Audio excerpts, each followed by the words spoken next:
네, 안녕하세요. 차트색소입니다. 자, 우선은 어제 비트코인이 이탈하면 안 되는 자리에서 큰 이탈이 나왔습니다. 자, 왜 이탈하면 안 되는 자리냐라고 하면 지금 현재 비트코인 저점은 이쪽 라인이죠. 그래서 17.6K가 비트코인의 저점이지만, 그렇지만 현재 심리적인 비트코인 저점은 19K죠. 사람들의 저점은. 그래서 제가 어제 19.6K 이탈하는지, 그리고 20185 돌파하는지 이 두 가지만 보면 된다 라고 말씀을 드렸는데, 어제 여기 19.6K 이탈하자마자 이렇게 크게 하락이 나왔죠. 그래서 사실 어제 비트코인이 5% 이상 빠질 만한 이유는 없고, 심리적인 저점이 19K가 무너지면서 투심이 완전히 죽으면서 매도 물량이 시장에 출회를 했다, 이렇게 볼 수밖에 없는 상황이고, 이 현재 근데 나스닥 미국 증시와 비트코인이 커플링이 되어 있는 거는 잘 알고 계실 겁니다. 근데 나스닥이 오르면은 비트코인 상승폭은 지금껏 나스닥보다 훨씬 컸고, 나스닥이 하락하면 비트코인 하락세가 나스닥보다 훨씬 컸죠.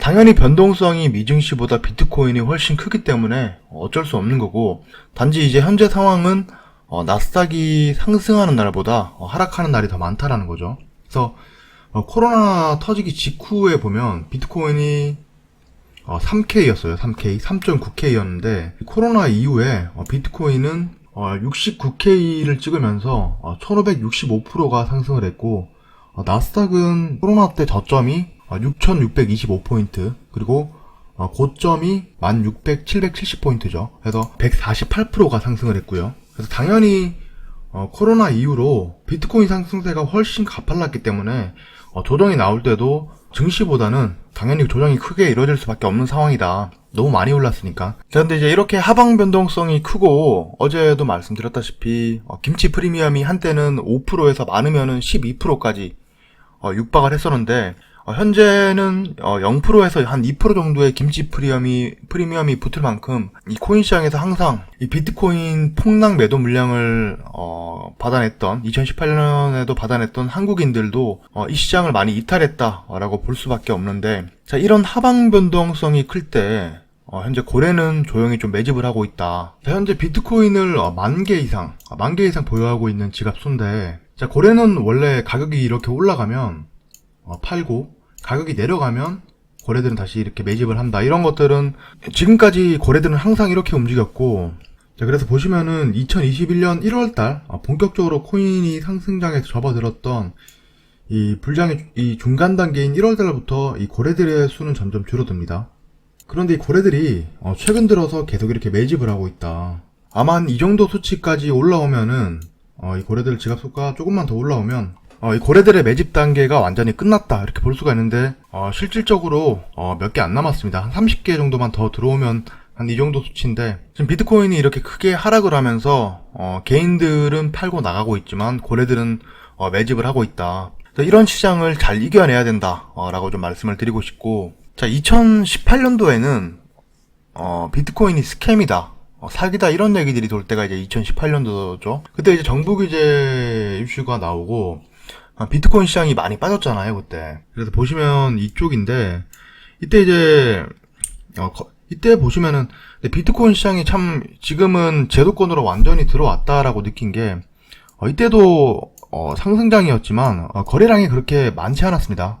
굉장히 좀 작은 시장이다라고 볼 수가 있는데, 지금도 이렇게 비트코인이 하락을 하고 있는데, 이 거래량이 보시면은 비트코인이 본격적으로 이 상승 초입장이었던 20년도 10월보다도 월등히 많은 거래량입니다. 그래서 전반적으로 자산시장에 이 버블이 빠지고 있는 상황이지 비트코인 시장이 망했다, 그렇게는 절대 생각을 하시면 안 된다라는 말씀을 드리고 싶고, 자, 분명히 이거 빠진 만큼 다시 올리는 시기가 있으니까 천천히 좀 기다리시면 될 것 같습니다. 지금도 뭐 거래 대금이 적다, 시장에 들어오는 자금이 많이 빠져나갔다. 당연히 코로나 이후로 비트코인이 3.9K부터 1500%가 넘게 올랐다가 지금 빠지는 상황인데 거래 대금이 점점 빠져나가는 거는 지극히 정상이죠. 이거는 뭐 미증시도 마찬가지고, 시장에서 돈이 빠져나갔으니까 당연히 거래 대금은 줄 수밖에 없다. 근데 이 거래량을 보면은 절대 이 비트코인 시장 자체가 죽은 건 절대로 아니다. 나중에 나스닥장이 다시 반등이 오고 주식장이 오르면은 이 비트코인, 이 코인 시장은 같이 반등을 못하는 게 아니라 나스닥이 하락할 때 비트코인이 많이 빠지는 것처럼 미국 증시가 다시 올라가면 미국 증시보다 더 높은 상승 변동성을 보여준다. 그래서 여전히 시장은 건재하다라고 보시면 됩니다. 자, 그리고 내일 또 하나의 악재가 추가가 될 예정입니다. 자, 이제 9월 8일 ECB 유럽 중앙은행에서 이제 기준금리가 결정이 되는 날인데, 이 유로 같은 경우에는 미국과 다르게 좀 기준금리를 좀 늦게 올렸어요. 보시면은 7월 달부터 0.5포인트 금리를 인상을 하면서 빅스텝을 최초로 이 금리 인상을 시행을 했는데, 이번에는 빅스텝이 아니라 0.75포인트 금리 인상, 0.75% 금리 인상인 자이언트 스텝이 유력한 유럽 상황입니다. 근데 최근에는 뭐 금리 인상을 하는 거는 뭐 당연히, 예전에는 빅스텝 시행한다라고 하면서 겁을 많이 줬는데, 이제는 뭐 빅스텝이 나오면은 자이언트 스텝이 아니어서 다행이다, 뭐 이런 시장 반응이 나오고 있습니다. 요즘 최근에 좀 트렌드가 되는 게 이제 소비자 물가지수죠.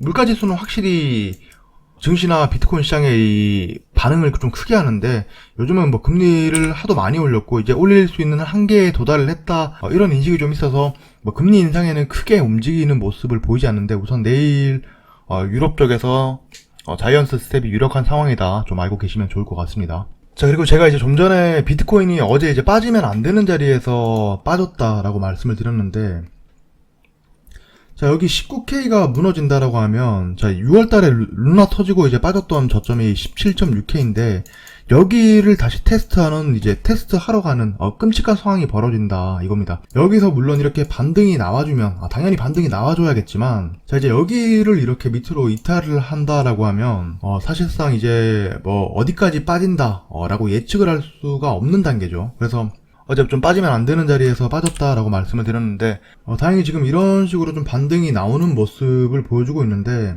진짜 이렇게 올리는 차트에서는 제가 계속 단톡방에서도 밑꼬리를 말씀을 드렸는데, 이런 식으로 밑꼬리 달고 이렇게 바로 올려버리지 지금처럼 이렇게 찔끔 올리지 않는다. 그래서 제가 생각했을 때는 이 17.6K가 바닥인지 확인하러 한번 더 리테스트를 하러 밑으로 이렇게 빠질 것 같다 라고 보는 관점입니다. 자, 그리고 작년에 이 코인 하셨던 분들은 아시겠지만 이쪽 라인, 이 30에서 32K를 저점으로 많이 보고 이쪽 라인에서 매수를 많이 했었습니다. 근데 이제 이렇게 매수했던 근거가 사실 따지고 보면 이제 지지선이죠. 그래서 이쪽 이 쌍바닥 저점에서 이렇게 반등이 나온다.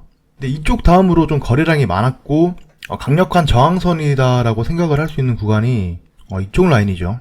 이쪽 부분인데 지금 이렇게 이제 V자 반등이 나오기는 힘들 겁니다, 아마. 근데 제가 이제 일전에 얘기 드렸던 거는 미니 불장이 온다라고 말씀을 드렸고 24K부터 29K까지 매물대가 비어있기 때문에 이런 식으로 반등이 한번 나오지 않을까. 자, 그리고 제가 지금 자리가 왜 이제 저점이다라고 자꾸 말씀을 드리는 이유가, 자, 우선은 지금 이쪽 자리에서 굉장히 매집이 크게 이루어졌습니다. 보시면은 매물대가 아예 19K에 박혀있을 만큼, 크게 이렇게 박혀있을 만큼 이렇게 이제 매집이 많이 된 구간에서 이 밑으로 뚫고 내려가지 않을 거다, 그렇게 보고 있는 상황입니다. 그래서 지금 캔들로 보면은 굉장히 불안한 자리가 맞지만, 자, 작년 7월달 반등이 나왔을 때도 보시면은, 자, 이런 자리를 잘 버텨낸 사람들은 결국 이 상승폭을 다 발라먹었죠. 자, 이번에도 이런 식과 비슷하게 단기 미니 불장이 분명히 오기 때문에 너무 급하게 생각하지 말고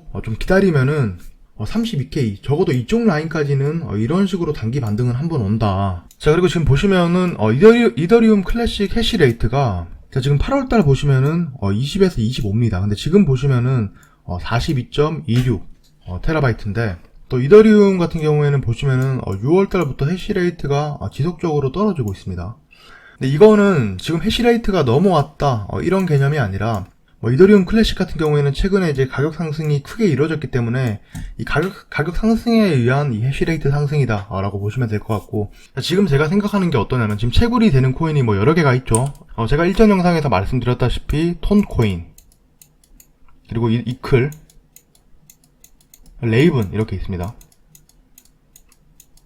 이더리움의 해시레이트가 이쪽으로 다 가지 못할 거예요. 여기 이제 다 차가지고 채굴 물량이 소화가 안 되면은, 그러니까 채산성이 떨어진다라고 하잖아요. 그럼 채산성이 떨어지면 골고루 이렇게 간다라고 보고 있거든요. 그러면서 이더리움 클래식 가격이 해시레이트가 붙으면서 이렇게 올라가다가 결국에는 이 파이가 커지면서 이더리움의 해시레이트를 다 받을 수 있는 그런 상황이 조성이 된다라고 보고 있는데, 우선은 지금 이제 머지 업데이트가, 이더리움 머지가 한 10일밖에 남지 않았죠. 10일 뒤에는 어차피 이더리움은 비트코인처럼 채굴을 굉장히 하기 어렵게 난이도가 굉장히 높아지기 때문에 결국에는 제가 앞에서 말씀드린 세 코인으로 아마 거의 균등하게 해시레이트가 넘어가지 않을까, 그렇게 생각을 하고 있습니다. 이더리움 클래식 가격이 이더리움처럼 계속 올라가면 그때는 아마 이더리움의 해시레이트를 이더리움 클래식이 다 받는다, 그렇게 보고 있고, 자, 이더리움 클래식도 한때 이제 업비트 기준으로 한 20만원까지 갔던 코인이죠. 근데 보시면은, 이더리움 클래식 같은 경우에도, 지금짜리,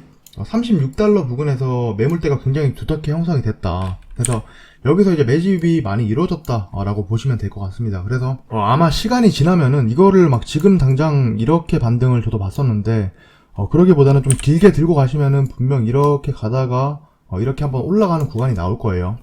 단지 이제 한 가지 확실한 거는, 자, 여기 이 노란색 선 보이시죠? 이런 노란색 선을 이탈을 하면은, 이거는 추세가 깨졌다, 라고 보고, 손절하고 잠깐 나가시는 것도 방법입니다. 근데 이 추세가 깨지지 않는 선에서는, 무조건 좀 한번 들고 가봐라, 이렇게 말씀을 좀 드리고 싶습니다.